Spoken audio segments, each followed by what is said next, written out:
একটা সুখী, সমৃদ্ধ, শক্তিশালী বাংলাদেশ গড়ে তুলে তাকে দুর্জয় ঘাঁটি হিসেবে স্থাপিত করতে পারে। এই আমার বক্তব্য। আচ্ছা, আমার চাওয়ার কিছু নাই স্যার, কিন্তু একটা কোশ্চেন ধরেন, আপনি যে বিপ্লবের কথা বললেন, ধরেন 24-এর বিপ্লবের যারা নেতৃত্ব দিয়েছে তারাও আমার এখানে কথা বলেছেন। আপনার লাইভে এই মুহূর্তে 4.5 লাখ মানুষ দেখছে, এবং আমি কমেন্ট গুলো পড়ছিলাম, আমি বোঝার চেষ্টা করছিলাম যে আসলে কি। আমার মনে হয় এ পর্যন্ত কয়েক লাখ কমেন্টের মধ্যে বোধহয়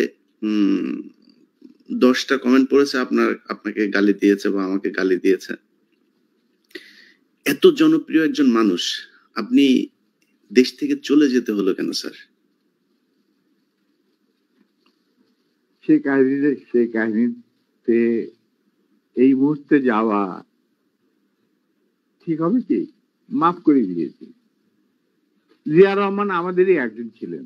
আচ্ছা, to be frank with you, উনি কোরআন শপথ নিয়ে আমাদের সাথে কাজ করতে রাজি ছিলেন, কিন্তু পরবর্তী পর্যায়ে তিনি তার নিয়ত থেকে সরে আসেন।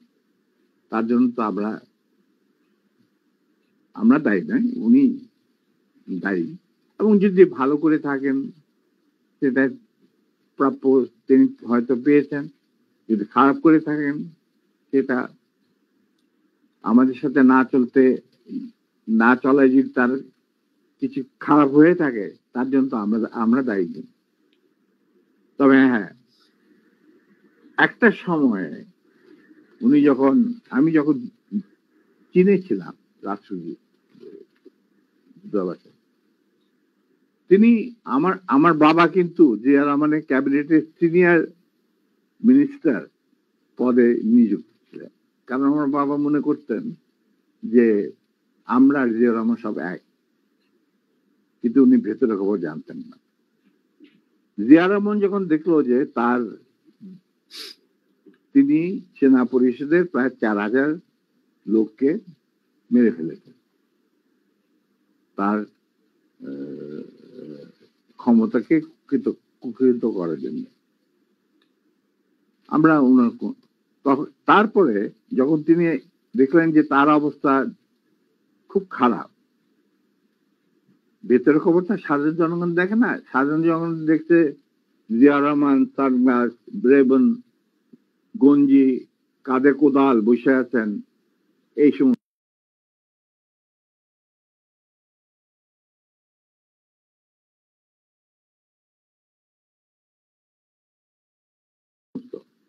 কিন্তু ভেতরে যে কি হচ্ছিল, আসল ক্ষমতা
আপনাকে সামনে রেখে আমরা কাজ করতে রাজি, এগিয়ে যাব, সেনা পরিষদ এগিয়ে যাবে কাজ।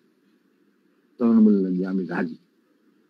তখন বললেন যে স্যার আমাদের সাংগঠনিক বিধান অনুযায়ী আপনাকে একটা কোরআন শপথ দিতে হবে, যে কোরআন ধরে আপনি বলবেন যে আমি এই কর্মসূচি ভিত্তিক কর্মকাণ্ড, সেনা পরিষদের কর্মকাণ্ড পরিচালনা করার জন্য শীর্ষ নেতা হিসেবে যোগ দিতে রাজি আছে।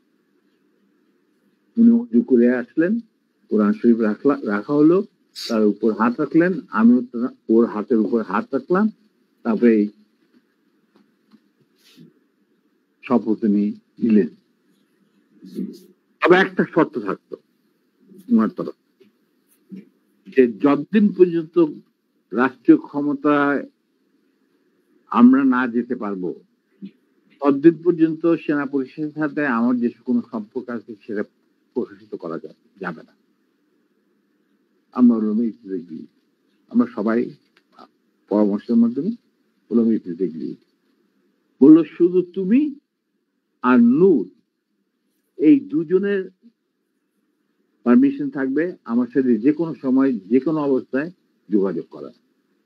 আমি বললাম আমাদের খুব বেশি যোগাযোগ করার দরকার হবে না, তবে প্রয়োজন মতো নিত্য বেসিসে আমরা দুজনেই আপনার সাথে যোগাযোগ করি, তাও তার বাসায় অফিসে না। এই হলো কথা।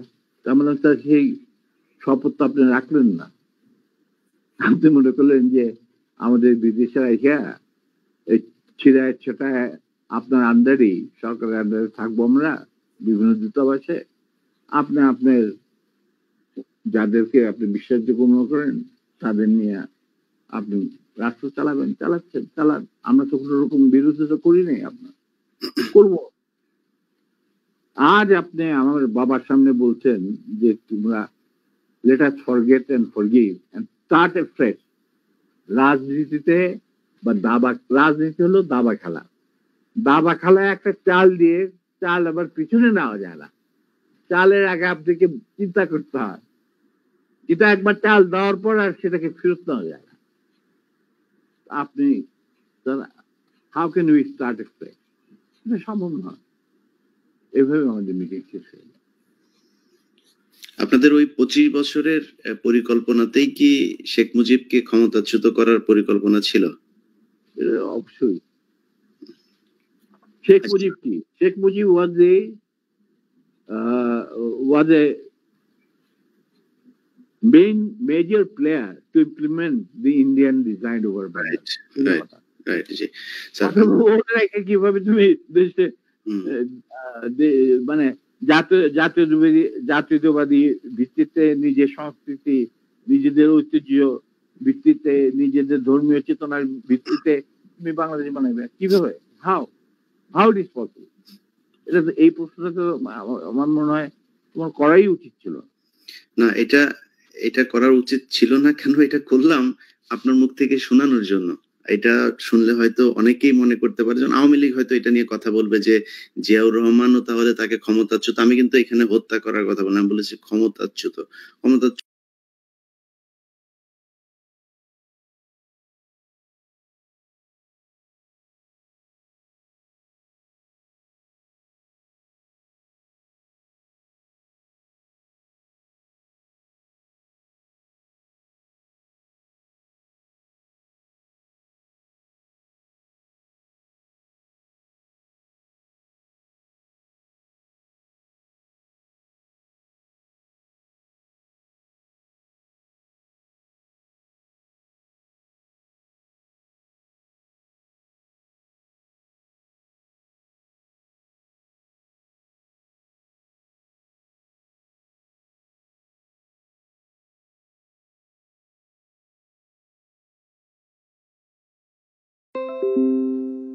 যদি হয়, যদি তারা করতেই চায় তো তাহলে সে হবে।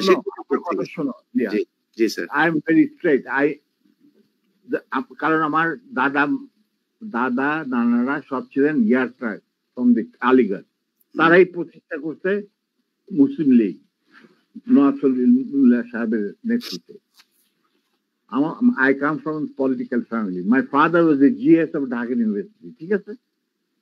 Now, he became the leader of the youth and student front of Muslim League.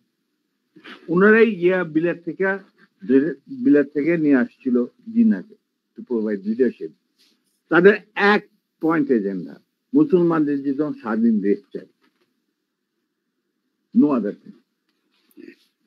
এবং প্রথম গুলি খায় এই পাকিস্তান আন্দোলনের মুভমেন্টে কারমাইকেল কলেজের একটা ছাত্র, যেই প্রসেশনের নেতৃত্ব দিচ্ছিলেন আমার বাবা, বুঝলে? অতএব আমার মনে হয়, আমি জিন্দাকে যতটুকু জানি, তিনি নিজেও কোনোদিন জাতির পিতা হিসেবে খেতাব নিতে রাজি হতেন। জি স্যার। স্যার, আমাদের অনেকগুলো খুব গুরুত্বপূর্ণ কোশ্চেন আছে, যে কোশ্চেনগুলো মানুষ অনেক এই 50 বছর অপেক্ষা করছিল। আমরা দ্রুত কোশ্চেনে যাই। পরের কোশ্চেনটা স্যার, মানে ইয়েস নো স্যার, দুই এতে জবাব। আমার দর্শকরা আর তোমার দর্শকরা, আপনার দর্শক স্যার, তোমার দর্শক, আমি আমার দর্শক বলবো না, যে তোমার দর্শক। আই এম প্রিভিলেজ, তুমি আমার সাথে কথা বলছো এবং তোমার মাধ্যমে তারা আমাকে দেখছেন। আমি বলবো যে আমি দর্শকদের সোজা কথা বলতে চাই যে আমি ব্যক্তিগতভাবে জাতির পিতা, জাতির ভগ্নী, জাতির জামাই, এই সমস্ত কিছু বিশ্বাস করি। আমরাও করি না স্যার, বাংলাদেশের মানুষ কেউই করে না এটা। যাদের বোধগম্য থাকা উচিত, জাতির পিতা যদি বলতে হয়, তাহলে বিশ্ব মানবতার পিতা হচ্ছে আদম আলাইহিস সালাম। এটা কেউ অস্বীকার করতে পারে? তা আমার কথা হচ্ছে, তোমরা উন্নত দেশগুলি থেকে তোমরা গণতন্ত্র শিখে আসো, তারপরে মানব অধিকার শিখে আসো। এগুলি কি নতুন করে শেখার কিছু আছে? আমাদের কোরআনের মধ্যে এই সমস্ত নাই? তারপরে বিভিন্ন ধর্মগ্রন্থ থেকে এগুলি নেই? তারপরে ওই সমস্ত দেশে কেন জাতির পিতা থাকে না? ওইখানে কেন জাতির মাথা থাকে না? আমাদের এখানে কেন থাকতে হবে? ইন্ডিয়াতে কে জাতির পিতা? হু ইজ জাতির পিতা অফ ইন্ডিয়া? বলো তুমি আমাকে। দেয়ার ইজ নো জাতির পিতা। হু ইজ জাতির পিতা? কোন সভ্য দেশে জাতির পিতা বলে কোন জিনিস নাই। এটা হলো আমার শেষ কথা। এটা তো স্যার মুজিববাদ প্রতিষ্ঠিত করতে হবে। যাক স্যার, আমি এক কথা, সেটা একটা গ্রুপের একটা সেগমেন্ট অফ দি পপুলেশনের চিন্তা ভাবনা। না স্যার, সেগমেন্ট অফ পপুলেশন এটা আলাদা একটা রিলিজিয়ন। আওয়ামী লীগ হচ্ছে একটা ধর্ম, ওদের ধর্মের এই প্রফেট হচ্ছে গিয়ে শেখ মুজিব। এটা শুধু মানুষ না, ওরা আরেক জিনিস। এটাকে আপনি ঠিক করতে পারবেন। ওরা তো মানুষ না হলে অমানুষ হোক বা অন্য গ্রহ থেকে ওরাদের আগমন হোক, আমি বলবো তাদের মেন্টর যে ভারত, যেখানে এখন ওনারা গিয়ে আরামে এসে থাকতেছেন বাংলাদেশ থেকে পলায়া। কোনোদিন শুনি না কোনো প্রাইম মিনিস্টার পলায় যায়। আচ্ছা, দিবে, ওনারা পলায় গেছেন। এখন ওই দেশটাতে কোন জাতির পিতা আছে কি? বলো, নাই। তো আমরা কেন জাতির পিতা নেবো? কেন নেব? কি যুক্তিটা কি? বাংলাদেশের স্বাধীনতার ব্যাপারে বা স্বাধীনতা আগ পর্যন্ত বাংলাদেশকে পৌঁছানোর রাজনীতিতে কি শুধু মুজিবের অবদান ছিল? এখানে ভাসানীর নাম নিতে হবে না? ফজলুল হকের নাম নিতে হবে না? ফারুদ্দিন নাম নিতে হবে না? বলো তুমি আমি পরিষ্কার ভাবে। কেন? তাহলে মুজিব কিভাবে জাতির পিতা হবে? একমাত্র মুজিবই কি বাংলাদেশের ঠিকাদার? না, আমি সেটা মনে করি না। মুজিব তো কোনোদিন স্বাধীনতা চাইনি বাংলাদেশের জন্য। He never wanted that Bangladesh should be independent. Agartala ষড়যন্ত্র মামলা টামলা এই সমস্ত আবল তাবল কথা বলে, কিচ্ছা বলে। আসল কিচ্ছা তো আগরতলা, মানে স্বাধীনতার কথা সেনাবাহিনীর এক তরুণ অফিসার প্রথম চিন্তা করেছিল। তিনি ছিলেন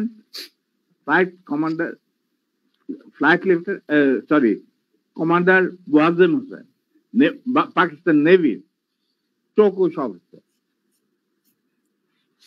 জি স্যার, অনেক অনেক গুরুত্বপূর্ণ কথা আছে যেগুলো মানুষ শুনতে চায়, সেখানে যাই আমি। কথা হচ্ছে যে শোনো, জি। যার যা প্রাপ্য তাকে সেটাই দিতে হবে, হুম। সেই মর্যাদা দিতে হবে, জি। নাহলে এটা মুনাফিকি। জি। না, সোজা আমি কথা। আমি আপনার কাছ থেকে আমি ধারণা করছিলাম যে আপনি হয়তো শেখ মুজিব সম্পর্কে অনেক বাজেভাবে কথা বলবেন, কিন্তু আমি আপনার রেসপেক্ট এবং শালীনতা দেখে খুবই অভিভূত যে আপনি যথেষ্ট সম্মান নিয়ে আওয়ামী লীগের শেখা উচিত যে মেজর ডালিম সম্পর্কে তারা যা শুনেছে এতদিন, সে মেজর ডালিম একবারও শেখ মুজিব সম্পর্কে বাজে কোনো ভাষা বলে নাই বা তাকে নিয়ে কটাক্ষ করে কোনো কথা বলে নাই। যাই হোক, তো আমরাও স্যার এটাই বলে আসছি যে আমরা কাউকে অসম্মান করতে চাই না। ইভেন আর একটা কথা শুনতে, জি। এই কথাটা যখন তুমি বললেই, তাহলে আমার বইতে পরিষ্কার লেখা আছে মুজিব পরিবারের সাথে আমার কি সম্পর্ক ছিল। জি। ঠিক আছে, ব্যক্তিগতভাবে বা পারিবারিক ভাবে আমরা কিন্তু তার সাথে বিচ্ছেদ করি নাই।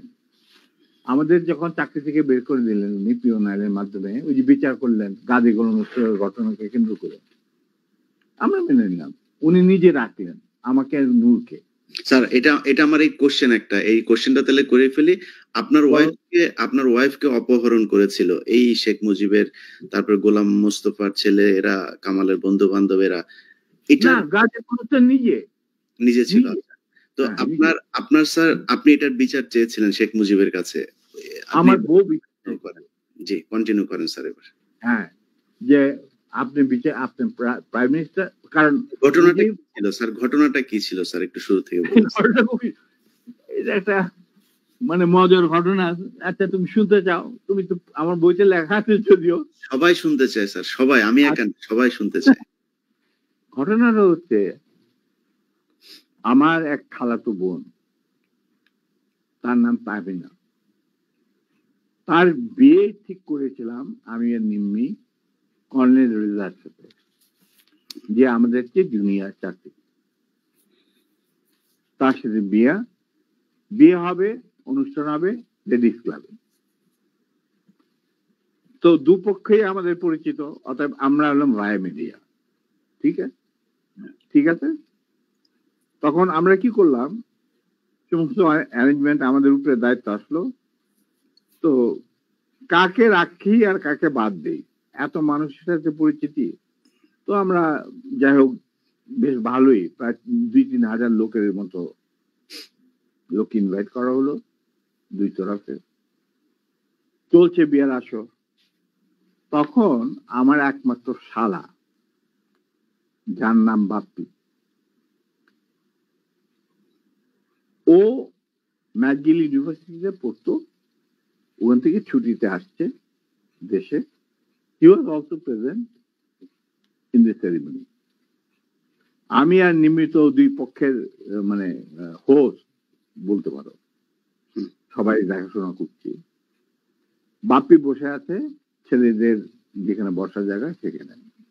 তখন লম্বা চুলের একটা ফ্যাশন ছিল, he has just come from Canada, তো লম্বা চুল, and he had beautiful hair and he was a handsome man.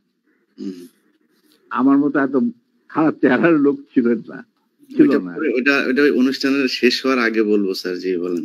আচ্ছা, তারপর তোমার ও বসেছিল অন্যান্য গেস্টদের সাথে, তার পিছনের রোতে Gazi Golam Mostafa and his wife was also invited in that function from the other side, not from our side, মানে ছেলে পক্ষের।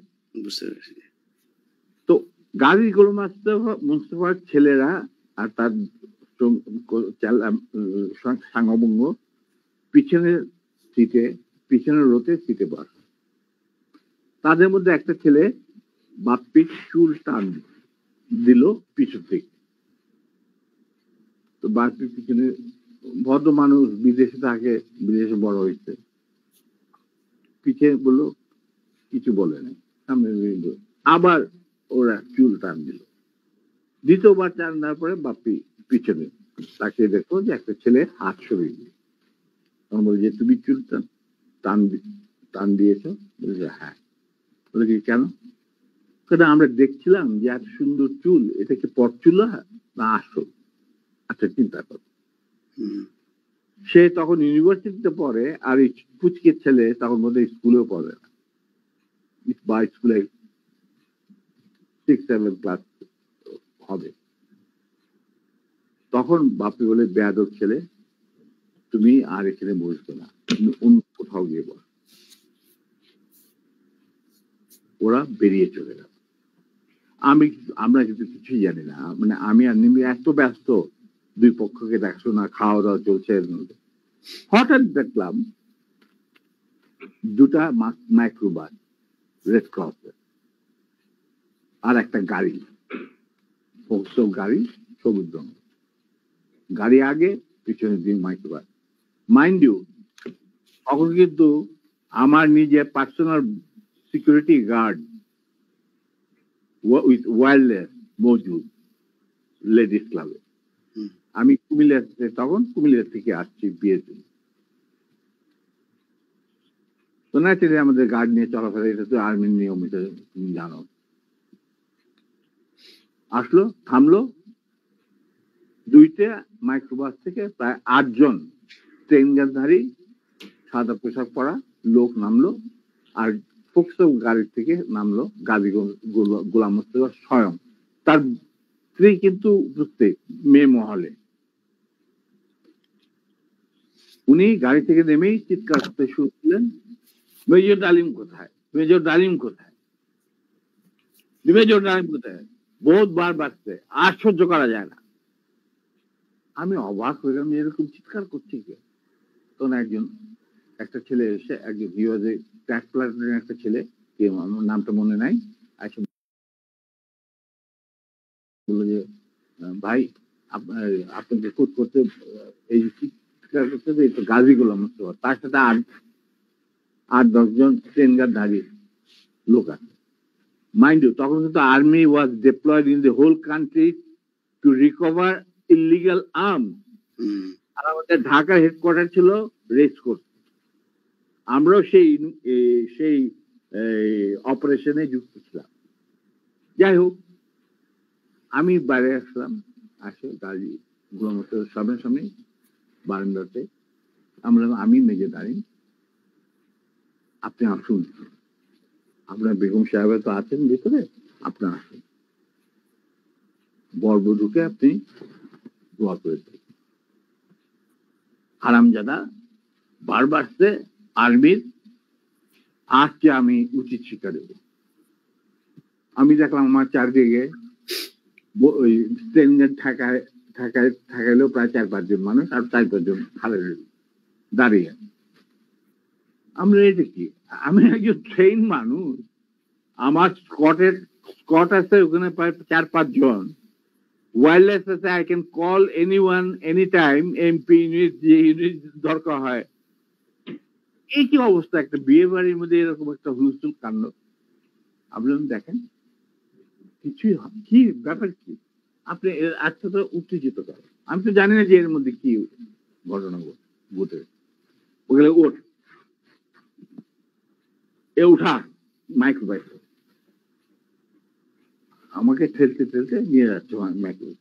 আপনি ব্যাপার কি গাড়িতে, এটা একটা বিয়ে বাড়ি, একটা মেয়ের বিয়ে হচ্ছে, আর আপনি আমাকে বলছেন উঠ, কি আমার কাপড় টাপড় ধরে 4 জন মিলা আমাকে উঠালো, খবর চলে গেল ভিতর অন্য মহলে।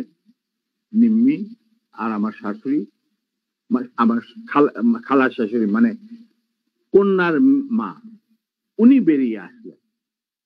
ওনারা আসলেন যে কি ব্যাপার, দেখে যেরকম আমাকে ঠেলাঠেলি করে উঠানো হচ্ছে মাইক্রোবাসে। আমি মাইক্রোবাসে উঠলাম, উঠে দেখি চুল্লু আর আলম নামে 2 জন মুক্তিযোদ্ধা, ক্র্যাক প্লাটুনের সদস্য, তারা ছিল আমার ছোট ভাই স্বপনের সাথে, স্বপন বীর বিক্রম।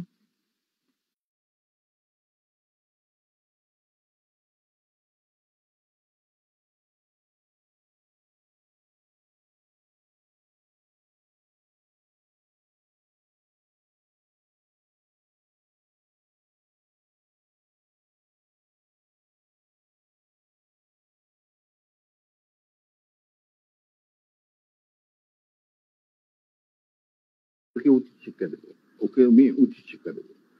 তখন আমার স্ত্রী বললো যে আপনি তাকে একা নিয়ে যেতে পারবেন না, আপনি আমাকে সঙ্গে নিয়ে আসবেন। ঠিক আছে চল বলে ওরেও ধাক্কা দিয়ে উঠায় দিল মাইক্রোবাসে।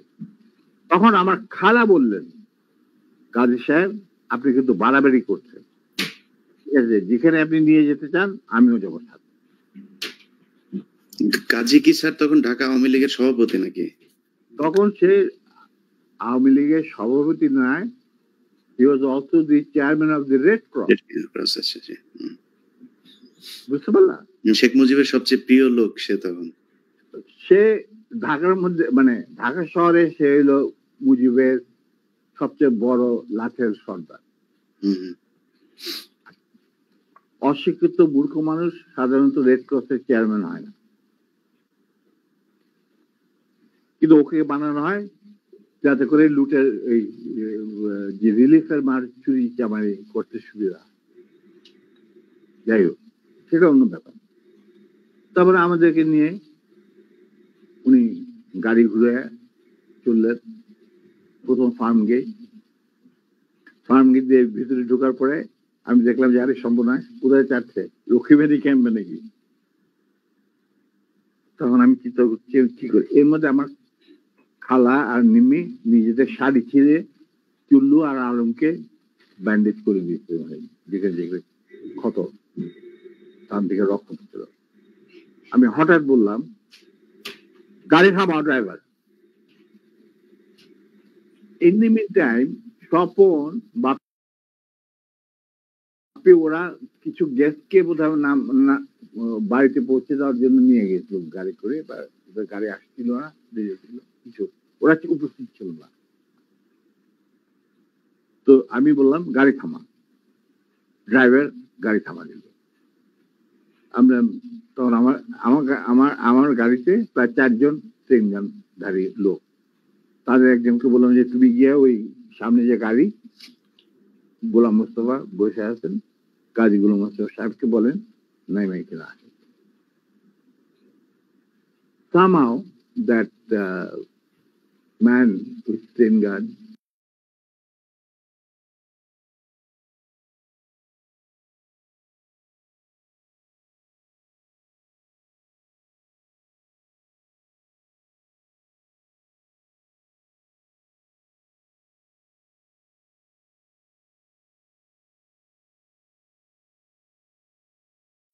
he got down, নিয়ে যাচ্ছেন জানি না, কিন্তু একটা কথা মনে করে রাখেন, আপনাকে মনে করাই দিচ্ছে আপনার ভালোর জন্য, যে আপনি যে আমাদেরকে এই মাইক্রোবাসে রেড ক্রসের মাইক্রোবাসের মধ্যে ঢুকায় নিয়ে আসছেন, এটা কিন্তু হাজার হাজার মানুষ, শয়ে শয়ে মানুষ দেখতে উপস্থিত ছিল। অতএব আপনি কিন্তু আমাদের সাথে যাই করেন আপনি কিন্তু পার পাবেন।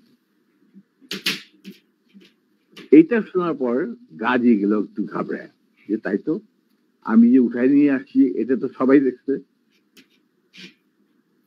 তখন আমি বললাম যে আপনি যাই করেন, উনি যখন একটু হতভম্ব হয়ে বোধ দেখাচ্ছে, আমি বললাম যে গাজী সাহেব আমি আপনাকে একটা পরামর্শ দিই, আপনি যাই করেন আপনি শেখ সাহেবের কাছ থেকে আগে পারমিশনটা নিয়ে নেন, এছাড়া আপনি বাঁচতে পারবেন না।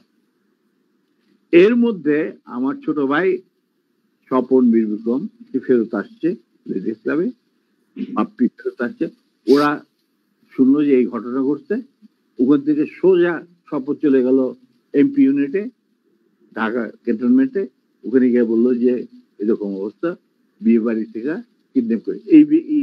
এই বিয়েতে কিন্তু জিয়া রহমান উপস্থিত ছিল, শফিলিও উপস্থিত ছিল, খালিদ মোশাররফ, মানে সবাই উপস্থিত ছিল। আচ্ছা, তো ওনারা তখন চলে গেছে। সেদিন কি একটা কি ছবি দেখানোর কথা ছিল, সত্যজিৎ রায়ের যদি মহানগর না কি একটা ছবি, তো ওটা দেখার জন্য সবাই চলে গেছে আগে তাড়াতাড়ি খাওয়া দাওয়া করে। তখন এই খবরটা পাওয়ার পরে the CEO of the MP unit এই খবরটা ব্রিগেড মেস ইউনিট সবখানে এটা সে জানাই দিল, ইয়াং অফিসাররা লুঙ্গি গেঞ্জি পায়জামা যে যা পরা ছিল সবাই ঢাকা শহরে বের হয়ে আসে। তারা খুঁজতে লাগলো যে আমাদের অ্যাবডাক্টেড অফিসার তার ওয়াইফ কোথায়। আর একদল সোলজার এমপি পাঠানো হলো, যারা ওই অবৈধ অস্ত্র কালেকশনে ডিপ্লয় ছিল, গাজীর বাড়িতে যাদের পাইছে সবাই বন্দুকেরা নিয়ে আসছে রেস্ট মজা। আমি কিন্তু এগুলো কিছু জানি না। গাজী তখন আমার কথা শোনার পর ও ওদের কিছু চিন্তা করলো। চিন্তা করার পরে দেখলাম যে উনি লক্ষ্মীবেনের দিকে না গিয়ে 32 নম্বরের দিকে যাচ্ছে কলাবাগানে। আমি বললাম যে আলহামদুলিল্লাহ। তখন 32 নম্বরে গার্ড রেজিমেন্ট ছিল, ফার্স্ট ফিল্ড রেজিমেন্ট, যেটা আমার হাতে গড়া। তারা গার্ড দিচ্ছিল প্রাইম মিনিস্টারের বাড়ি, আমার জানা আছে। তো গাড়ি চললো, আমরা পিছিয়ে পিছিয়ে চললাম। আবার কাফেলাকে গাড়ি 32 নম্বরের গেটের ভিতরে ঢুকতে না দিয়ে বাইরে খাড়া করায়। স্টপ করার পর গাড়ি তার গাড়ি নিয়ে ভিতরে চলে, আমরা ওখানে থাকলাম। ইতিমধ্যে যখন এরকম সারা আর্মি ডিপ্লয়মেন্ট যারা ডিপ্লয় ছিল তারা যখন গাড়ির পরিবেশ ধরে নিয়ে আসছে, আর সবখানে ব্যারিকেড দিয়ে চেক করা হচ্ছে প্রত্যেকটা গাড়ি যে আমাদের মিসিং অফিসার তার স্ত্রী কোথায় আছে কিনা, যাতে ঢাকার বাইরে না যেতে পারে। এই হুলস্থুল চলছে। আমাদের তখন রেসকোর্সের কমান্ডার ছিলেন major movement, CO first lancer. তো উনি মেজর মুভমেন্ট ছিলেন অপারেশন ইনচার্জ, পরে লেফটেন্যান্ট কর্নেল। আচ্ছা, যাই হোক, তখন আমরা বললাম যে গাড়ি ভিতরে গেল কি বলবে।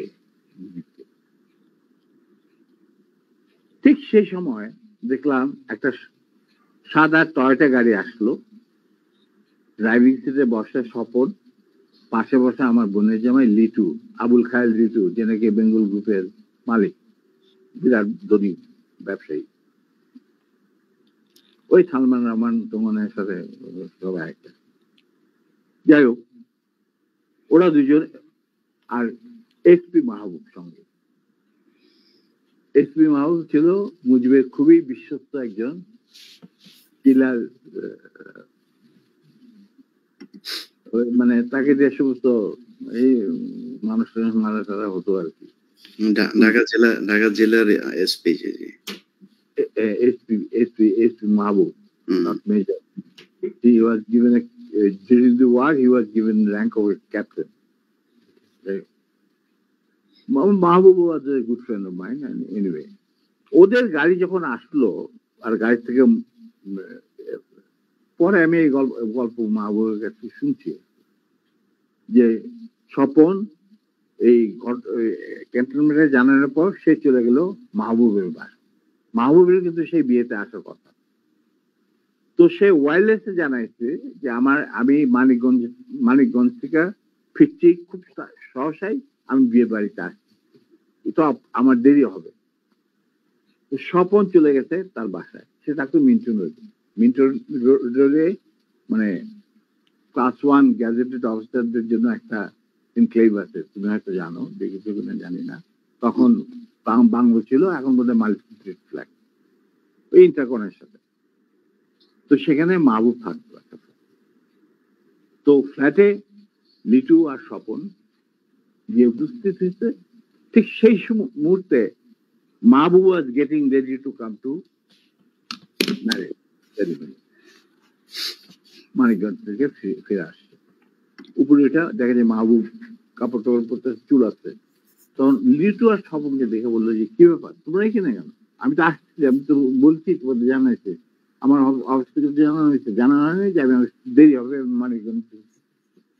বলছে, হ্যাঁ, কিন্তু মাহবুব ভাই এক ঘটনা ঘটছে। বলে কি ঘটনা? বলে যে নিম্মি আর ডালিমকে উঠায় নিয়ে গেছে গাজী গরম বিয়ে বাড়ি থেকে। কোথায় নিয়ে গেছে, কি হয়েছে জানি না, তবে তার পরিবারের সবাই এখন অ্যারেস্ট করা হয়েছে। তারা সব ওই সারদী উদ্যানে আছে, মানে রেস্ট করছে। আর্মি সারা ঢাকা শহরে ছড়ায় পড়ছে। তারা প্রত্যেকটা গাড়ি চেক করতেছে যে looking for the missing officer and abducted officer and his wife. মাহবুবকে চাইনি কি? এটা তো সাংঘাতিক কথা। গাড়িতে তো বিশ্বাস করা যায় না বলে সে রেড টেলিফোন করতে, মানে হাত দিতে গেছে, রেড টেলিফোন বেজে উঠছে। কে? শেখ মুজিব। ফোন মাহবুব। তো উঠেছে, কে বলছে? আমি মাহবুব বলছি। বলে যে আমি প্রাইম মিনিস্টার মুজিবুর রহমান। বলে জি স্যার বলেন। বলে কি তুই ইমিডিয়েটলি আমার বাসায়। এর মধ্যে chief of staff, deputy chief of staff, CGS, Khalid Mosharraf এদেরকে ডাকানো হয়েছে। এরা আসছেন। কর্নেল নুরুজ্জামান, রকিবানী চিফ, এরা উপস্থিত আসছেন সবাই। জিয়া রহমান অলসো কে ডেপুটি চিফ। আচ্ছা, মাহবুব তখন বলি চলো। তখন লিটুদের গাড়িতে বসেই ও চলে আসলো। তো ওই গাড়িটা যখন গেল, গাড়ির নাম্বার দেখে আমি বুঝলাম যে উই আর সেফ, আমাদের মারবে না। কারণ এরা যখন এসে উপস্থিত হয়েছে, তার মানে সিঙ্গল বিহাতা কন্ট্রোল। আর সারা দেশে কি হচ্ছে এগুলো কিন্তু জানি না, মানে সারা ঢাকা শহরে। তখন গেটের সামনে থামলো, ওটা থেকে মাহবুব নামলো, সব লিচু গাড়ি নিয়ে দূরে গিয়ে সামনে ব্রিজের কাছে থামলো, গাছের ছায়া নিচ্ছে। আমরা যে মাইক্রোবাসটা আসছি ওটা কিন্তু ওরা জানে না। মাহবুব চলে গেল ভিতরে। ইন দি মিনটাইম আমি চিন্তা করছি যে আমি কি করব, কি করা কি। আমার ফার্স্ট ফিল্ডের রেজিমেন্টের লোকেরা মুজিবের গার্ড রেজিমেন্ট হিসেবে তখন নিয়োজিত। আমি যদি একটা আওয়াজ দেই তখন তো তারা সমস্ত ব্যারেল ঘুরাই দিবে। কিন্তু এর মধ্যে একটা ক্রস ফায়ারের সিচুয়েশনে কে মরবে কে বাঁধবে, এটাও তো একটা সমস্যা। এটা বোধহয় ঠিক হবে না। যেহেতু মাহবুব ভিতরে গেছে, লেটস সি হোয়াট হ্যাপেন।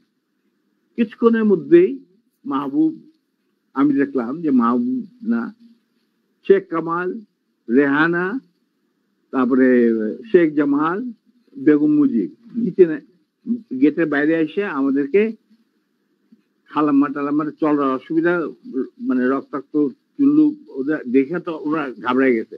তারপরে নিম্মির অবস্থা তো ভিতর নিয়ে আমাদের ভিতর নিয়ে গেল। তখন ভিতর না যাবে দেখলাম সিটিং রুমে প্রথম আমাদের ডাকলেন মুজিবুর রহমান আর আমার নিম্মিকে। তো রেহানারা সব ওখানে দাঁড়ায় রইল, মিসেস মুজিব দাঁড়ায় রইলেন। আমরা ভিতরে গেলাম, গিয়ে দেখে সব বসে আছে, chief of staff, deputy chief staff, CGS and all. তখন এর মধ্যে গাজী গহমস্তার বাসা থেকে ফোন আসছে প্রাইম মিনিস্টারের কাছে যে বাড়ির সবাই ধরে নিয়ে গেছে আর্মি। যতক্ষণ পর্যন্ত আমাদের অফিসার লেডি ওয়াইফকে না পাওয়া যাবে আমরা কাউকে ছাড়বো। আর ওই গার্মেন্ট 17 দিন যে গার্মেন্ট গেছিল মাইক্রোবাসে, এই খবর শুনা গাজীরও মুখ শুকায় গেছে, মুজিবুর রহমানেরও মুখ শুকায় গেছে, যার জন্য এই সবাইকে ডেকে নিয়ে আসছে, জিয়া রহমান, শফিউল্লাহ, খালিদ মোশাররফ। আচ্ছা, তো মুরলী বুদ্ধি আর কি। আমরা ঢুকতেই নিম্মিকে জড়াই ধরলেন মুজিবুর রহমান। মা তুই কাঁদিস না, তুই কাঁদিস না, আমি এটার বিচার করবো। এই হারামজাদা গাজী, তুই করছিস কি? এটা কি করলি তুই? যা ওর পা ধরে মাপচা। আমার বউয়ের পা ধরে মাপচা। গাজী একটু অগ্রসর হওয়ার পর আমার বউ বলল নিজের চপ্পল খুলে বললো, খবরদার, তুমি আমার ক্ষমা পাওয়ার যোগ্য নয়, আমি তোমাকে ক্ষমা করতে পারবো না, তুমি পিছিয়ে যাও। মুজিব ওয়াজ স্লাইটলি নার্ভাস, আর বাকিরা তো সব চুপ করে বসে, আমি চুপ করে দাঁড়িয়ে। তখন বলতেছে মা, আবার মুজিব আমার বউ জ্বরে বললো, মা আমি এর উপযুক্ত বিচার করব, তুই আমার ভরসা রাখ। তখন আমার বউ বলছিল, নিমি বলছিল যে চাচা, যাদের রক্তের উপরে আপনি আজ দেশের প্রধানমন্ত্রী, তাদেরই আজকে রক্ত ঝরাটা স্বাধীন দেশে গাজীর মতো একটা কম্বল চোরের হাতে। এর বিচার আপনি কি করবেন? আমি বিচারের মাল্লার, আল্লাহ তার বিচার করবে, আমি আপনার কাছে কোনো বিচার চাই না। তখন আবার মুজিব বেগম মুজিব ওদেরকে উপরে নিয়ে যা, তখন ওদেরকে উপরে নিয়ে ওদের নাচতে নাচতে কি জানে। এরপর আমরা বলি এক কাম কর, শফিল্লা, তুমি ওই আর্মি কন্ট্রোলে ফোন করে মোমিনরে বলো গাজীর পরিবারে ছেড়ে যাবে। শফিলে পিক আপ দি ফোন, রেড ফোন, ফোন করলাম মেজর মোমেনকে। মেজর মোমেন বললেন, sir I am sorry, we are deployed to recover the miscreants and the illegal arms operation. আমরা নিয়োজিত। আমি কিভাবে একজন 17 জন অস্ত্রধারীকে ছেড়ে দিতে পারি? Kazi has to produce the missing officer, his wife and এই 17 জন অস্ত্রধারীকে আমাদের কাছে সুপর্দ করতে হবে। তারপরে আমি ডিসাইড করব আমি গাজীর ফ্যামিলিকে ছাড়বো কি ছাড়বো না। অবস্থা গেল আরো বিগড়ে, মুজিবও কাঁপাকাঁপি শুরু, ওদের গাজীগুলোর মধ্যে তো বুক শুকায় শেষ। আর সকালবেলা দেখো prime minister sir, prime minister desires or not desire, উনাকে বলেন উনি লিখিত অর্ডার দিল, আমি সেটা মানবো না, because I have got my mandate which I have received from my chief of staff. এখানে কোনো ভাই বোনদের ব্যাপার না, এটা হলো লিগাল ম্যাটার, লিগাল ব্যাপার। তখন ছবি বললে, তবু দেখো মোমেন্ট, তুমি যদি একটুখানি, তখন বলে, sir please don't, I have got my moral ethics, I am promise bound, touching the Quran when I got commissioned, আমি এটা আপনার এই কোন রকম আকুতি আমি শুনবো না, that is beyond my dignity বলে উনি ফোন রেখে দিল। তখন মুজিব সবই শুনলেন, স্যার এরকম ব্যাপার, এটা তো লিগাল কমপ্লিকেশন দেখা দিচ্ছে। তখন বলে, আর একবার তুই ফোন কর। তো মুজিবুর রহমান সবিরা বললো, সবিরা আবার ফোন করলো, আমরা দাঁড়ায় আছি, আমি দাঁড়ায় আছি, নিমের হাতে উপরে চলে গেছে। ফোন করার পরে সবিরা বলে যে, লোক moment, I request you once again please. তখন মুজিবুর রহমানকে দিয়ে আমার দে, উনি ফোন নিয়ে বললেন মেজর মোমেনকে যে, আমি মুজিব বলছি। He said, sir, I have no time, I am running a big operation and I am the commander. I am sending one of my officers to your residence. He will explain whatever I have got to say. So he dropped the phone. মুজিবের মুখ শুকে গেল। এখানে যারা বসা, জিয়া রহমান আর খালেদ মোশাররফ, নুরুজ্জামান, এরা সব করে বসে। সফিল্লাহ, কি করা যাবে? Within 5 minutes, Captain Shahid arrived. He was from cavalry and he was a friend of mine during the student days. আমরা একসাথে কন্টেম্পোরারি ইউনিভার্সিটিতে ছিলাম আর কি। ও হলো তোমার কি বলে এটা, লালবাগের ছেলে, আমরা ছিলাম মালিবাগ। যাই হোক, সরি, ও আমরা দোস্ত, মানে বন্ধু।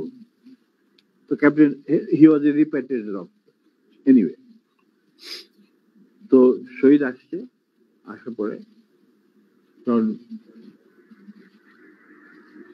মুজিবুর রহমানের এবং আদালতের সামনে শহীদ বলেছে, sir, I have been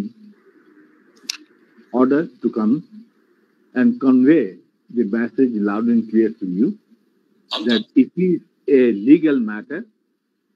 Ghazi has violated the Prime Minister's order on which army has been deployed over the whole country, and he had abducted an officer in uniform and his wife while he himself is engaged in this operation along with 17 gunmen in the Red Cross microbus.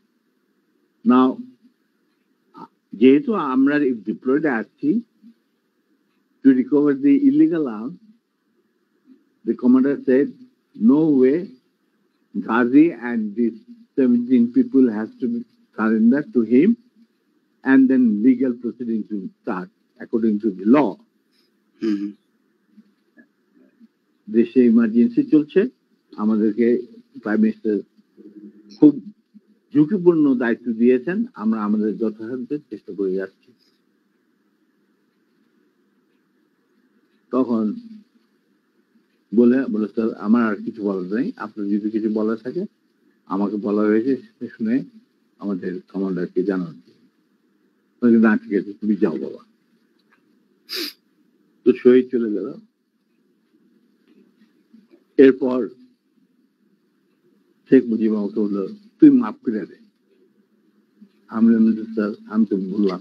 Sir, Sheikh মুজিবকে কাউকে বোধহয় আপনি মানে official কোনো এগুলি মানতো না।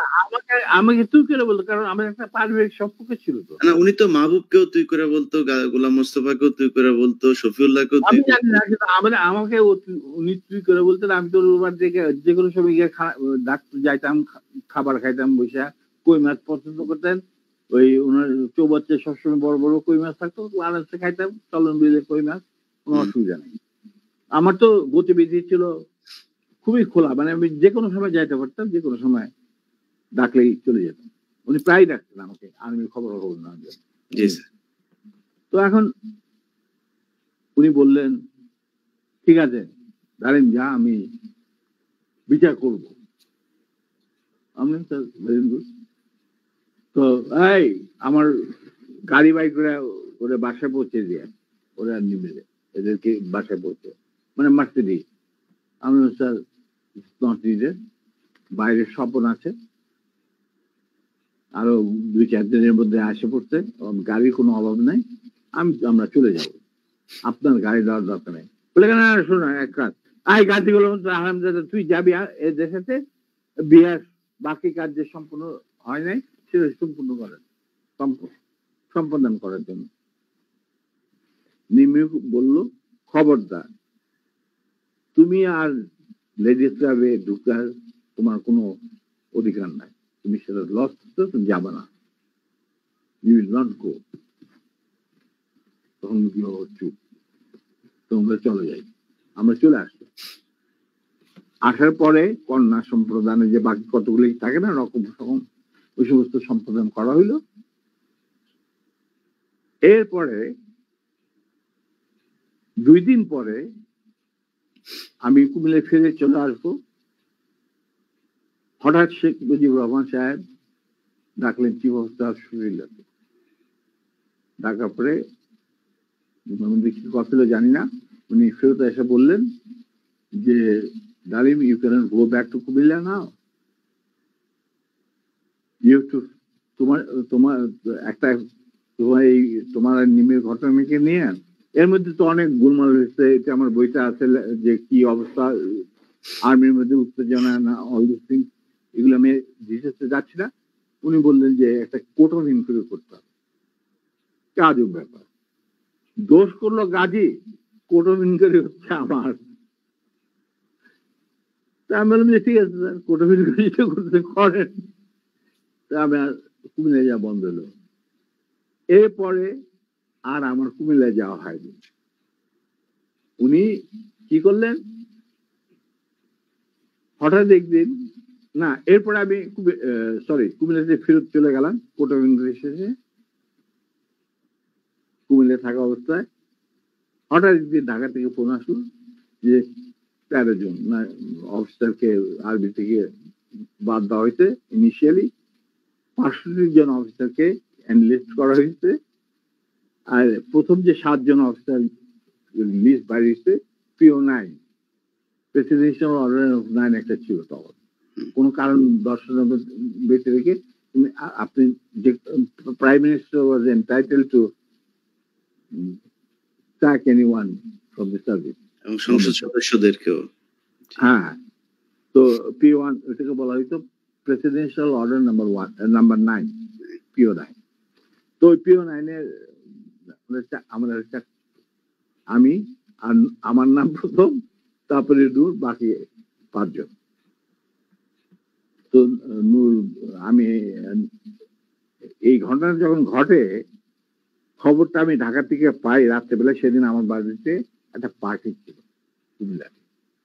আমি আমার স্কুলে আমি কুমিল্লা জিলা স্কুলে পড়াশোনা করছি। স্কুলের টিচারদের আর ভিক্টোরিয়া কলেজ থেকে পরীক্ষা দিচ্ছিলাম। ওই কলেজের সমস্ত প্রিন্সিপাল থেকে সমস্ত প্রফেসরদের আমি বাড়িতে একটা দাওয়াত করছিলাম। তো পার্টি চলছিল, তখন হঠাৎ নূর আমাকে ফোন করে ঢাকা থেকে জানাইলো, হি ওয়াজ দেন এডিসি টু জিয়া রহমান, যে স্যার আমাদেরকে তো স্যাক করা হয়েছে পিও 9 এর আন্ডারে। খবরটা আসছি ব্রিগেড কমান্ডার নাজিমুল হুদার কাছে। তো নাজিমুল হুদা আমাকে খুব ভালোবাসতেন। যুদ্ধের সময় আমরা একসাথে ছিলাম, কয়েকটা অপারেশনও করছি আমি ওনার সেক্টরে থেকে। হি ওয়াজ এ ফাইন ম্যান। উনি আগরতলা ষড়যন্ত্র কেসের মধ্যে একজন আসামি ছিলেন। যাই হোক, টু কাট ইট শর্ট, উনি এই ব্যাপারটাকে মানে নিতে পারেন। এর পরের দিন উনি আমাকে নিয়ে বললেন যে আমি যাচ্ছি ঢাকায়। ঢাকায় যে আসলাম, সন্ধ্যার সময় গেলাম শেখ মুজিবের বাড়িতে। He also had an easy access to Sheikh Mujib's house. গিয়া শেখ মুজিবকে একটা রেজিগনেশন লেটার দিয়ে বলো, sir this is a resignation I am serving, I am submitting. এটার official copy will come due process to due process. Mujibur Rahman was several class. এতে কি রাজু, তুই কেন? Sir I am no more interested. যেই আর্মিতে আমরা কোনো কিছু লোভে আমরা আর্মিতে চাকরি করি না, না পয়সার লোভে, না কোনো গোষ্ঠীর লোভে। আমরা শুধু আমাদের দেশের খেদমত করার স্বার্থে আর নিজেদের আত্মসম্মান বজায় রাখার জন্য আমরা ইউনিফর্ম ধারণ করি এবং যেখানে আমাদের ইউনিফর্মের কোনো মূল্য নাই, আমি সেই আর্মিতে চাকরি করছি। যদি আপনি আমার অনেক কাছের লোক, তবে আপনার প্রতি আমাদের শ্রদ্ধা থাকবে। এদের যদি আপনি চাকরি থেকে বাদ দেন, আমি সেই জায়গায় চাকরি করতে না। You become very emotional. তোরা খালি তোদের দিক দেখো, আমার দিকটা কেউ দেখে না। তখন উনি বললেন, স্যার আপনার দিক দেখা আপনি যথেষ্ট, আর অনেক লোক আছে, but this is my final decision. তো আমরা বেরিয়ে আসছিলাম সালাম জানায়। তখন মুজিব আমাকে বললো যে ডালিম তুই একটু থাম, হুদা তুই একটু বাইরে যা। হুদা বাইরে গেল, আমার বলল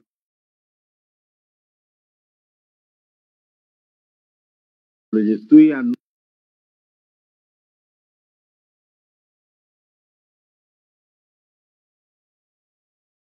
নূর আমার সাথে দেখা বাসায় যত তাড়াতাড়ি সম্ভব। তো গেলাম মুজিবের। আমরা প্রথম যাইতে চাই না, কেন যাবো ওখানে, সেই জন্য। যাই হোক, আবার রিমাইন্ডার আসলো মুজিবের তরফ থেকে, তখন তো আর মানা করা যায় না। গেলাম, যাওয়ার পর that was the last meeting between us and between me and Sheikh Mujib হুম, পরিবার। যথাযথ 3 তলায় এই রুমে যেখানে গোপন মিটিং টিটিং হতো ওখানে গেলাম। রেহানা চাটা দিয়ে গেল, আমি নূর আর শেখ। তো আমরা চাটা খেলাম। হ্যাঁ, শেখা বলে দেখো বাবা, তোরা শুধু তোদের সাইডটা দেখা, আমার সাইডটা দেখ। আমার তো পার্টি নিয়ে চলতে হয়, আমি তো একজন রাজনীতিবিদ, পার্টি বাদ দিয়ে তো আমি চলতে পারি না। আমি আমরা তো কোনো রাজনীতি ইনভলভ না। পার্টি কেন করে চালিত হয়, কিভাবে চলবে, সেটা এই সমস্ত ব্যাপারে আমাদের কোনো জ্ঞানই নেই। আপনার জ্ঞান আছে, আপনার জ্ঞান আপনার কাছে রাখেন, আমাদের কেন এই সমস্ত বলতে বলে কি না না তোরা তো আমার এই ডিসিশনে পার্টি চাপে আমাকে, আমি এই সিদ্ধান্ত নিতে হচ্ছে। হ্যাঁ স্যার, আপনি ভালোই সিদ্ধান্ত নিচ্ছেন। 65 জন অফিসারকে চাকরি বার করে দিলে কি অসুবিধা হবে? আর্মিতে তো হাজার হাজার অফিসার আছে। উনি বললো যে না না শোন, তোরা কি, তোদের জন্য আমি কি করতে পারি? তোরা যদি বিদেশে চাকরি করতে চাস, আমি তোদেরকে বিভিন্ন মিশনে পাঠাতে পারি, যেখানে যাদের ইচ্ছা। তোরা যদি ব্যবসা করতে চাস, তাহলে শেখ নাসেরের পার্টনার হয়ে ব্যবসা কর, মানে তার ছোট ভাইয়ের সাথে পার্টনার হয়ে ব্যবসা কর। আমরা বললাম চাচা, আপনি আমরা শ্রদ্ধা করি, এখনো শ্রদ্ধা করি। আপনি ভালো মনে করছেন, আপনি আমাদের চাকরি চ্যুত করছেন। আল্লাহ আল্লাহ খায় আল্লাহ, খাওয়া পড়ার জন্য আপনার ভাইয়ের সাথে মিলে ব্যবসা করতে হবে না আমাদের। আমরা ওইরকম পরিবার থেকে আসি নাই দুজনেই। এটা আল্লাহ চালাই নিবে, মালিক আল্লাহ, রিজিকের মালিক আল্লাহ। আর দ্বিতীয় কথা, বিদেশে চাকরি নেওয়া সেটাও সম্ভব না। আপনি সরকারের আন্ডারে আমরা আর চাকরি করতে পারবো না কোনো ব্যাপারে। যদি পারেন ইউনিফর্ম ফিরে দেন, তাহলে আবার আমরা চাকরি দেবো, তাহলে দরকার কিছু। কিন্তু যারাকে একটা কথা বলে দিচ্ছি, এই যে আপনার পার্টি পার্টি করতেছেন না, যারা আপনার কানে মধু ডালে সবসময় যে বাংলাদেশ মানে মুজিবুর রহমান, বাংলাদেশের জনগণ মুজিবকে ভালোবাসে, মুজিব তাদেরকে ভালোবাসেন। আবার একই সাথে আপনি দেখেন যে টিকা গণভবনের দেওয়ালে যে মুজিব বলে কম্বল তোরা গাদি, এতগুলি কম্বল আইলো, আমার কম্বলটা কই, এটাও বাংলিশ করে বাইরে পাঠাই হারাম দাদা। এদের নিয়ে আপনি রাজনীতি করতেছে করেন। আবার টিকা দেখা যায় মুজিবের মাথায় গোবর, বুদ্ধি বলে কিছু নাই। আপনি আবার তুফাইল জিগান এই কথা জানলো কিভাবে জনগণ, তখন আবার তুফাইল কাজ এগুলি জলদি চাচা, এই যে চাচার দল আপনাদের ঘিরে রাখছে, আপনি জানেন না। আপনি আজকে 71 এর আগে যে মুজিব আপনি ছিলেন, সেই মুজিব আজকে আপনি না। আপনাকে জনগণ কতটা যে ঘৃণা করে, আপনি যে জনগণ কত দূরে চলে গেছেন। আমরা মাঠে ময়দানে কাজ করি, আমরা জানি দিন একদিন আসবে চাচা, আগে হোক পরে হোক, দিন একদিন আসবে যেদিন যখন গুলির বৃষ্টি শুরু হবে, সেই গুলিগুলো সব আপনি নিজেই ধারণ করতে হবে। আপনার চারিপাশে একজন লোককে খুঁজে দেবে। আসি, সালাম।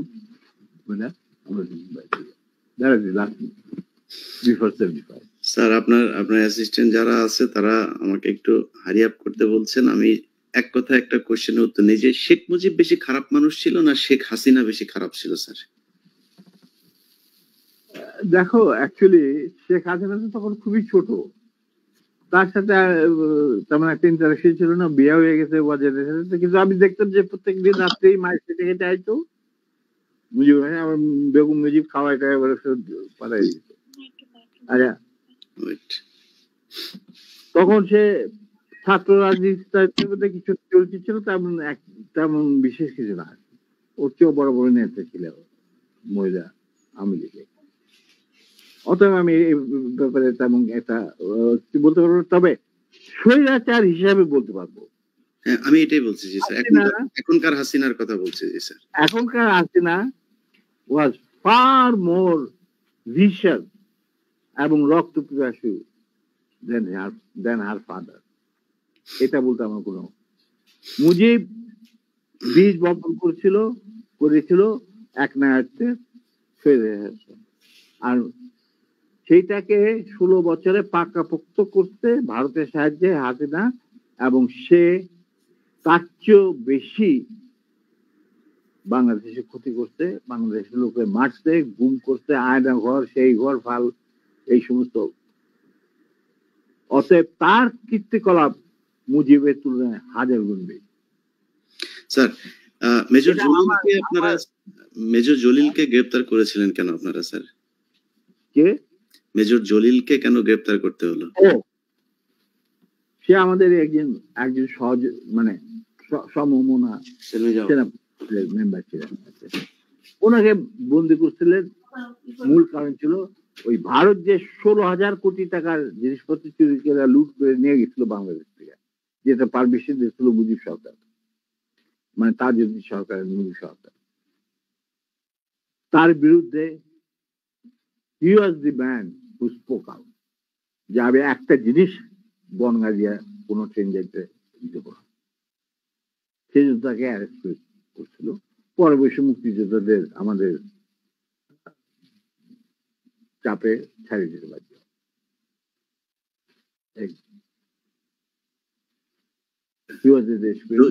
জহির রায়হানের বিষয়টা কি ছিল স্যার? দেখো, আমরা তো আর্মিতে চাকরি করতাম, তো বাইরে কি হচ্ছে, তবে কিছু জানতাম। স্বপন নবন এরা ছিল, সব ক্র্যাক পার্সন, সবাই কিনা। আমি তোমাকে বলবো, যুদ্ধের সময় শেষ পর্যায়ে একবার দীপুধর কলকাতাতে ভিজিট করতে, ভিজিট করার সময় as a foreign minister Khondaker Mushtaq তার অনারে একটা চা চক্রের বন্দোবস্ত করে 19 নম্বর থিয়েটার রোডে, মানে মুজিবনগর সরকারের স্থান। সেইখানে আমি উপস্থিত ছিলাম, আর অনেকে উপস্থিত ছিল। মাহবুব ছিল, তৌফিক রায় চৌধুরী, দুল কাদের খান, ডক্টর কামাল সিদ্দিকী, আরো অনেকেই, যে সচিবালয়ে যারা থাকে বড় বড়।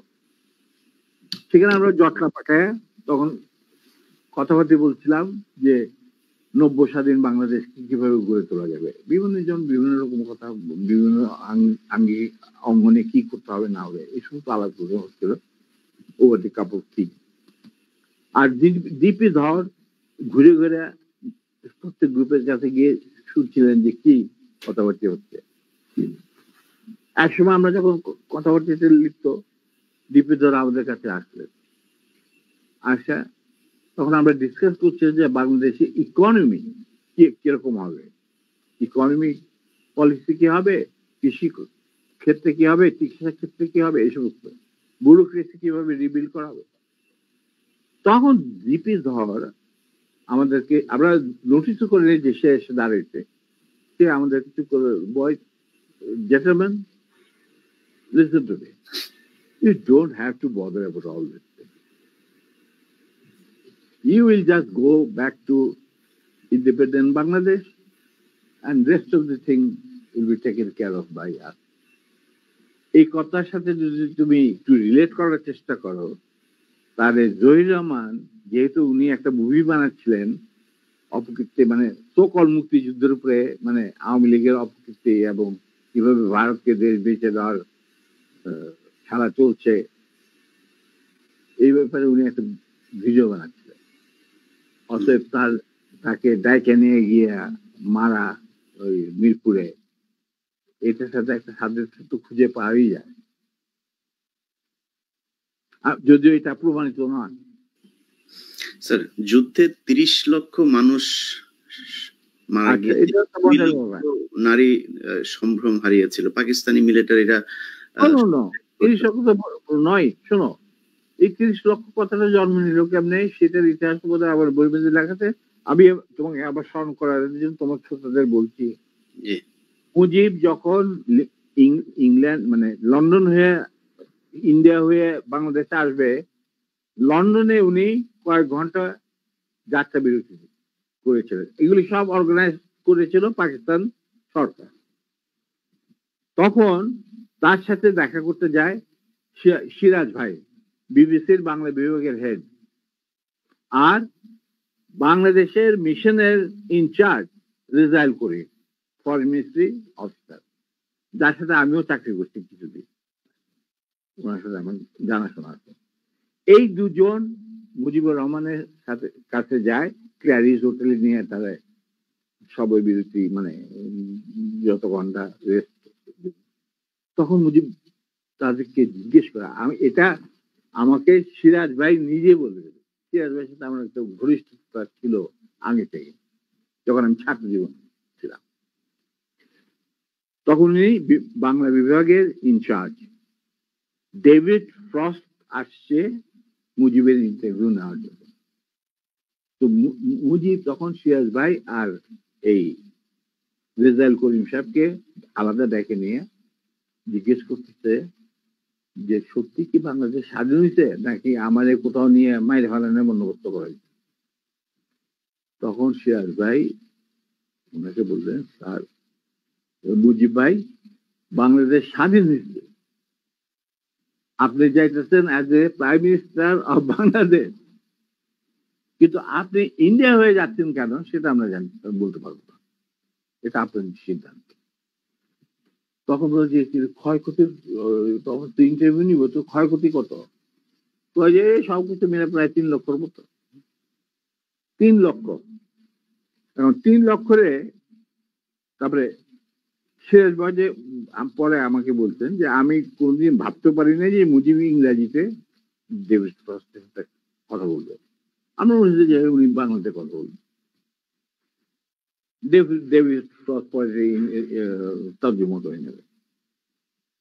যখন ইন্টারভিউ নিতে ছিল তখন David frost asked this question, what do you think is the losses of life in this so-called freedom during this freedom struggle? Mujib বলল 3 মিলিয়ন। 3 লক্ষ করে বানায় ফেলাইলেও 3 মিলিয়ন। ওইখান থেকে যে রেকর্ড বাজার শুরু হইলো 3 মিলিয়ন, ওই 3 মিলিয়ন চলতেই আছে। তখন আফটার দ্য ইন্টারভিউ সিরাজ ভাই তখন মুজিবরা তো আর কাটও করতে পারে না, he is talking to the David frost একলা, যেমন আমি তোমার সাথে কথা বলতেছি সেরকম।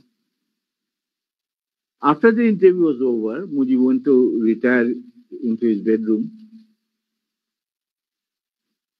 Shiraz Bhai came and Rizal Karim came. They saw David Frost to handkerchief by করে তার চোখ মুছতেছে, পানি পড়তেছে তো চোখ মুছতেছে। তোরা মনে করলেন যে মুজিব বোধহয় এমন ইমোশনাল কথা বলছেন যার জন্য ডেভিড ফ্রস্ট আর তার অশ্রু বিসর্জন শুরু হয়ে গেল এবং অশ্রু দ্বারা বন্ধ করতে পারতেন। তখন তারা বলল, David, why you are so emotional? We have hardly seen you so much emotional and never saw eyes rolling down your water rolling down your eyes. ব্যাপার কি?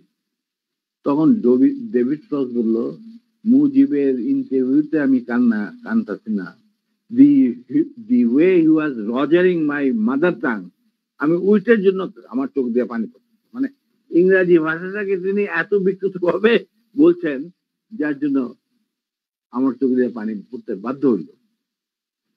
এখানে আজকে মতো থাক, আমার একটা কাজ আছে, আমাকে একখানে আবার যেতে হবে। আমি তো বাউন্ডুলে ঘুরে বেড়াই। স্যার 2 মিনিট সময় নেব। 14 ডিসেম্বরে বুদ্ধিজীবী হত্যাকাণ্ড দিবস নিয়ে স্যার একটু বলেন। ভাই, বুদ্ধিজীবী হত্যাকাণ্ডটা ওই তুমি যদি দীপুধরের কথা, স্যার এটা কারা করেছে স্যার? দীপুধরের কথাটা যদি তুমি শুনে থাকো ভালোভাবে, আর শ্রোতারা যদি শুনে থাকে, সেটা তো পরিষ্কার ইঙ্গিত থাকে যে তারাই সবকিছু করে দেবে, আমাদের কাজ দরকার নাই। তো এটা কার থাকছে? পাকিস্তানের ওদের বাইরে কি করবে? ওরা কি পাকিস্তানে এসে তাদের খেদমত করবে? না, তাদেরকে এদেরকে মারার পর একটা মেধাশূন্য বাংলাদেশকে তারা গড়বে। ইন্ডিয়ান স্টাইল, মানে ইচ্ছা মতো এইরকম ব্যাপার। আর এটা সিরাজ শিকদার সহজ ব্যাপার, এই যে এটা বুঝতে রকেট সাইন্সের দরকার না ওনার। রাইট স্যার, এই যে 2 লক্ষ মা বোনের ইজ্জত পাকিস্তানিরা নষ্ট করেছে, এই যে বলা হয়, আপনারা স্বাধীনতা যুদ্ধের পরে কি পরিমাণে নারীদেরকে পেয়েছিলেন যারা এসেছিল তাদের সম্ভ্রম নষ্ট করা হয়েছে? আমি তো মাত্র 2 জন নারী চিনি, আর কি বলি। আমরা তো দেখি না, আমরা তো সারা বাংলাদেশে, আমি যদি এখন হবে না, কারণ তাদের ইজ্জত আমি কেন ভুলভুল করতে যাবো? আমি তাদেরকে এক্সপোজ করলাম, কিন্তু আমি 2 জন নারী এবং তাদেরকে আমরা সাহায্য করছি যতটুকু সম্ভব। আর স্যার সব শেষ কোশ্চেন হচ্ছে, সিরাজ শিকদারকে স্যার কেন মারা হলো, এটা বলে আমি আপনাকে আজকের মতো বিদায় দেবো স্যার। দেখা, Siraj Sikdar was a genuinely patriotic revolutionary, তার জন্য তাকে জীবন দিতে হয়েছে, এবং তাকে ধরতে থ্রু এন ইনফিলট্রেটেড এজেন্ট যে ছিল E.A. Chowdhury, additional IG of special branch. E.A. Chowdhury তার শালাকে পেনিট্রেট করছিল, ওর মাধ্যমে ধরা। এই ইঙ্গিতটা আমাকে মাহবুব আগে দিচ্ছিল এবং আমি ইঙ্গিতটা পৌঁছে দিচ্ছিলাম সিরাজের কাছে, but it was, I think, too late, but whatever it is, he got caught.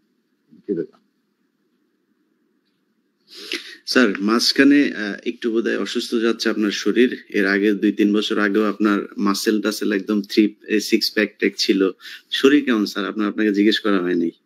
আলহামদুলিল্লাহ। দেখো, তোমার সাথে কথা বলতে, তুমি আমার দেখতেছো, সবাই দেখতেছো। নিমি ভাবি কেমন আছে? আমাদের সবার প্রিয় ভাবি। না, উনি বেঁচে নাই, উনাকে আল্লাহ নিয়ে গেছে। ও, উনি নাই না? আচ্ছা। ও হ্যাঁ। এবং উনি মারা গেলেন কত বছর? প্রায় 1905 সালে মারা গেছে। 2005?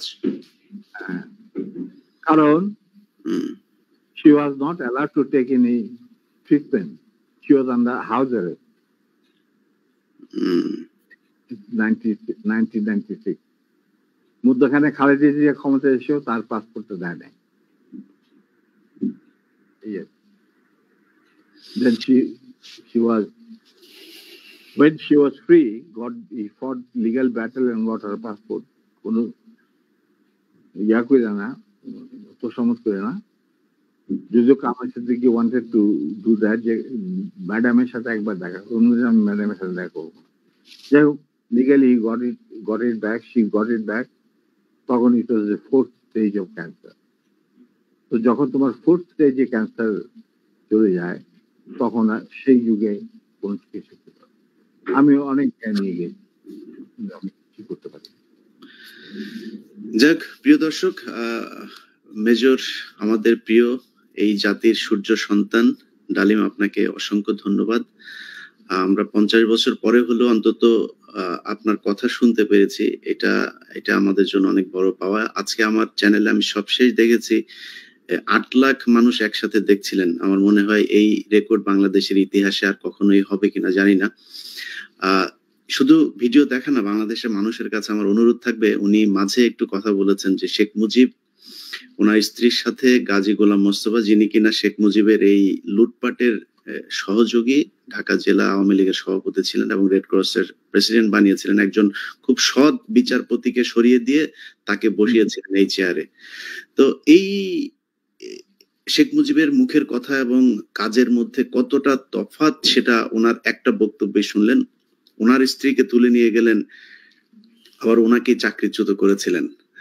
তো আমরা এই জিনিসগুলো ভুলে যাই। শেখ হাসিনা গত 15 বছরে সেই বিডিআর হত্যাকাণ্ড থেকে শুরু করে, আমি কালকে বিডিআর হত্যাকাণ্ডে সেই ফুটেজ গুলো দেখছিলাম, হেফাজতের হত্যাকাণ্ড, বিভিন্ন মানুষকে ধরে নিয়ে যে হত্যা করা, মানুষকে ক্যান্টনমেন্টের ভেতরে পাকিস্তান সেনাবাহিনীও তো বাংলাদেশের সেনাবাহিনীর যাদেরকে আটক করেছিল এইভাবে আয়না ঘরের মধ্যে রাখে নাই। তো এগুলো আমরা ভুলে যাই বলে আবার মাঝে মধ্যে এ ধরনের স্বৈরাচার আমাদের ঘাড়ে চেপে বসে।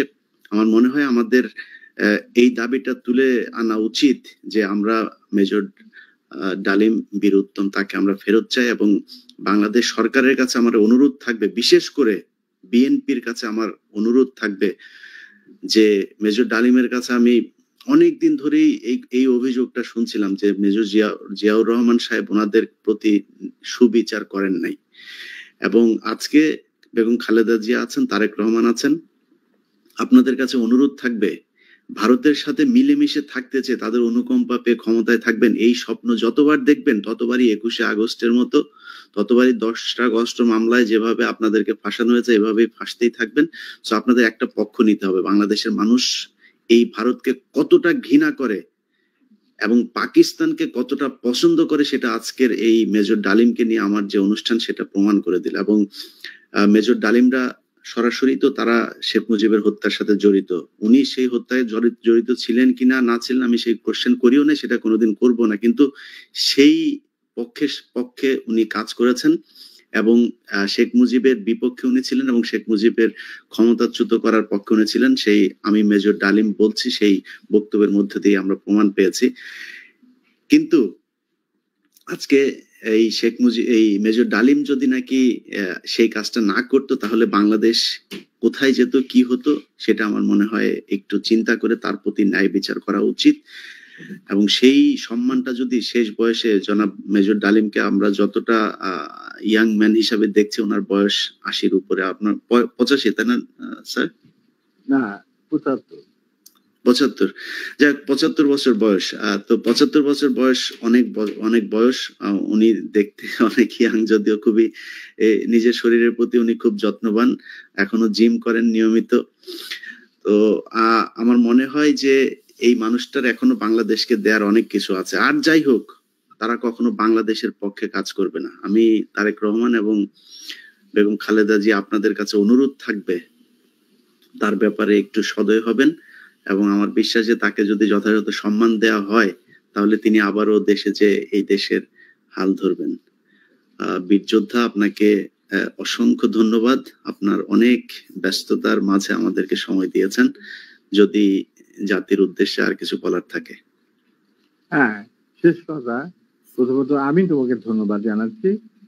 তোমার সাথে কথা বলার পর আমার প্রত্যয় আরো দৃঢ় হয়েছে যে তুমি ভবিষ্যতে আরো অনেক বড় কাজ দেশের জন্য করতে পারবে সাংবাদিক হিসাবে। আর আমার দেশবাসীর প্রতি এবং বিশেষভাবে তরুণ প্রজন্মের প্রতি আমার শেষ বক্তব্য যে আমাদের অভিজ্ঞতা থেকে যদি তাদের বিপ্লবকে এগিয়ে নেওয়ার স্বার্থে, তাদের লক্ষ্য অর্জনের লক্ষ্যে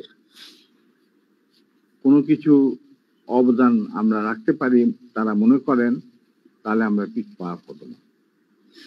আমরা সারা জীবন দেশ আর দেশের মাটি এবং মানুষের জন্য যা করার করেছে, নিজেদের জন্য কিছুই করেছে। স্যাক্রিফাইসের কথাটা না হয় বাদে দিলাম। আমি কাউকে, যারা ভুল করেছেন তারা সবাই শিক্ষা গ্রহণ করেছেন আশা করি, এবং তারা যোগ্য প্রাপ্য পেয়েছেন।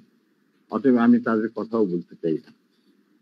আমাদের কোন রকম তার প্রতি কোনো প্রতিহিংসা মানে মনোভাব নেই।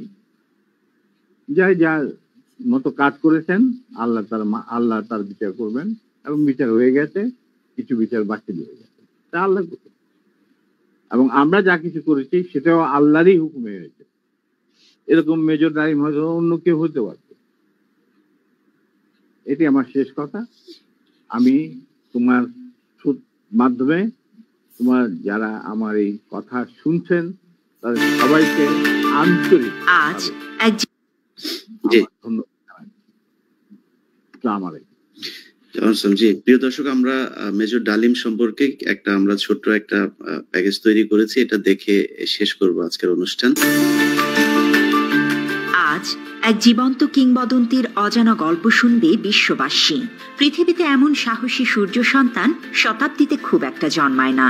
লেফটেন্যান্ট কর্নেল শরীফুল হক ডালিম, বীরুত্তম মেজর ডালিম নামেই যিনি সমধিক পরিচিত, যে নামটি শুনলেই কেঁপে ওঠে বাকশালীদের অন্তর। রূপকথার ডালিম কুমারের চেয়েও যে চরিত্রটি অধিক চর্চিত তিনি মেজর ডালিম। আমার মতো লক্ষ কোটি তরুণ যে নামটি শুনে শুনে নানা কিংবদন্তির চিত্র এঁকেছে কল্পনার ক্যানভাস জুড়ে, আজ তাদের স্বপ্ন বাস্তবে পূরণ হওয়ার দিন। শরীফুল হক ডালিম 1964 সালে তৎকালীন পাকিস্তান বিমান বাহিনীতে যোগদান করেন। 1965 সালের পাক ভারত যুদ্ধের পর তিনি বিমান বাহিনী থেকে সেনাবাহিনীতে যোগদান করেন। মুক্তিযুদ্ধের শুরুতে শরীফুল হক ডালিম 20 এপ্রিল 1971 সালে পাকিস্তান থেকে পালিয়ে এসে স্বাধীনতা যুদ্ধে বীরত্বের সাথে অংশগ্রহণ করেন। মুক্তিযুদ্ধে অসাধারণ সাহস ও কৃতিত্বের জন্য তিনি বীর উত্তম খেতাবে ভূষিত হন। 1975 সালের 15 আগস্টে শেখ মুজিবের হত্যাকাণ্ডের পর তাকে সেনাবাহিনীতে পুনর্নিয়োগ করা হয় এবং লেফটেন্যান্ট কর্নেল পদে পদোন্নতি দেয়া হয়। 1976 সালে পররাষ্ট্র মন্ত্রণালয়ে নিয়োজিত হবার পর গণচীনে তাকে কূটনীতিক হিসেবে প্রেরণ করা হয়। 1980 সালে তিনি লন্ডন হাই কমিশনের সাথে যুক্ত হন। 1982 সালে কমিশনার হিসেবে হংকংয়ের দায়িত্বভার গ্রহণ করেন। 1988 সালে রাষ্ট্রদূত হিসেবে কেনিয়ায় দায়িত্ব পালন করেন। একই সাথে তাকে তানজানিয়ার দায়িত্ব দেয়া হয়। ইউনেপ ও হেবিটাটে বাংলাদেশের স্থায়ী প্রতিনিধি হিসেবেও দায়িত্ব পালন করেন তিনি। সোমালিয়ায় যুদ্ধকালীন সময়ে জাতিসংঘের শান্তিরক্ষা বাহিনীর অংশ হিসেবে প্রেরিত বাংলাদেশ সেনাবাহিনীর সদস্যদের সার্বিক তত্ত্বাবধানের বিশেষ দায়িত্ব তিনি পালন করেন। 1995 সালে তিনি সরকারি চাকরি থেকে অবসর লাভ করেন। বীর উত্তম খেতাবপ্রাপ্ত একজন বীর মুক্তিযোদ্ধার নামটি বাংলাদেশের মানুষের কাছে পরিচিতি পেয়েছে 1975 সালের 15 আগস্টের এক ঐতিহাসিক ঘটনার মধ্য দিয়ে। মেজর সৈয়দ ফারুক রহমান, খন্দকার আব্দুর রশিদ ও মেজর ডালিম সহ আরও কয়েকজন দেশপ্রেমিক সেনা কর্মকর্তা 1975 সালে দেশের সত্যিকার স্বাধীনতা সার্বভৌমত্ব রক্ষায় একটি সেনা অভ্যুত্থানের পরিকল্পনা করেন। 1975 সালের 15 আগস্ট দেশপ্রেমিক বীর উত্তম মেজর ডালিম ফিল্ড আর্টিলারি রেজিমেন্টের দায়িত্ব পালন করেন এবং শেখ মুজিবকে পরিবার সহ হত্যা করেন। হত্যার পর মেজর ডালিম বাংলাদেশ বেতারের নিয়ন্ত্রণ নেন এবং একটি ঘোষণা দেন, আমি মেজর ডালিম বলছি, শেখ মুজিবকে হত্যা করা হয়েছে। মেজর ডালিম বলছি, শেখ মুজিব ও তার খুনি দুর্নীতিবাজ সরকারকে উৎখাত করা হইয়াছে। এই একটি ঘোষণার মধ্য দিয়ে বাংলাদেশের মানুষ সত্যিকার স্বাধীনতার স্বাদ পায়। হাজার হাজার মানুষ আনন্দে উদ্বেলিত হয়ে ওঠে, মিষ্টি বিতরণ করে দেশব্যাপী, যেমনটি করেছে 2024-এর 5 আগস্টে তার কন্যা ফ্যাসিস্ট খুনি হাসিনার পলায়নের পর। বাংলাদেশকে মুক্ত করে ভারতের আধিপত্য ও সম্প্রসারণবাদ থেকে, ইসলাম বিদ্বেষী শক্তির হাত থেকে, খুনি বাকশালী একজন স্বৈরশাসকের জগদ্দল শাসন ও শোষণ থেকে। দেশপ্রেমিক বীর যোদ্ধা মেজর ডালিমরা ইতিহাসের স্বপ্নপুরুষ। তারা ইতিহাসের সবচেয়ে বড় কুলাঙ্গারকে পরিবার সহ হত্যা করে বাংলাদেশকে জঞ্জাল মুক্ত করেছিলেন। গণ অভ্যুত্থান উত্তর নতুন বাংলাদেশে মেজর ডালিমদের দেশপ্রেমিক হিসেবে স্বীকৃতি সময়ের অপরিহার্য দাবি। মেজর ডালিম কেন ও কোন কারণে মুজিব পরিবারকে হত্যা করেছে তার বর্ণনা রয়েছে তার লেখা যা দেখেছি, যা বুঝেছি, যা করেছি, আমি মেজর ডালিম বলছি ও কিছু কথা কিছু ব্যথা বইতে।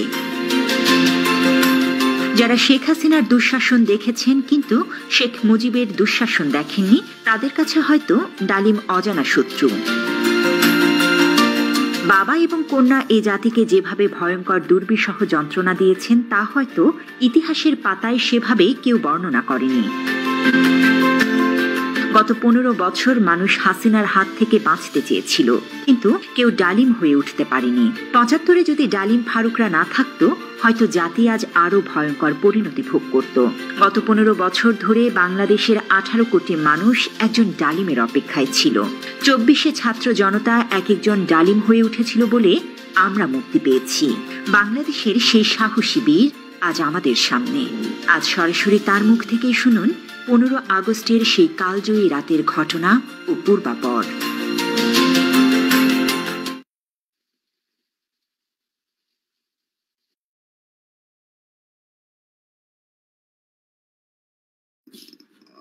জি, প্রিয় দর্শক, আমরা বিদায় নিচ্ছি। সবাই ভালো থাকবেন। আপনাদের অসংখ্য ধন্যবাদ। যে আমার মনে হয় ইউটিউবের যে রেকর্ড ছিল সেই রেকর্ডটা আমরা আজকে ব্রেক করেছি।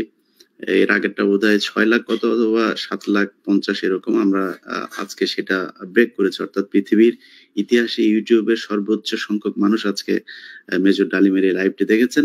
বাংলাদেশের মানুষ কতটা ভালোবাসেন মেজর ডালিমদেরকে সেটা আজকে প্রমাণিত হয়েছে। তো আমি আবারও মেজর ডালিম, উনি অলরেডি আমাদের কাছ থেকে বিদায় নিয়েছেন, তাকে তিনি নিশ্চয়ই পরে দেখবেন এটা। তাকে আমাদের পক্ষ থেকে কৃতজ্ঞতা জানাচ্ছি এবং বাংলাদেশের মানুষের প্রতি কৃতজ্ঞতা। আল্লাহ হাফেজ।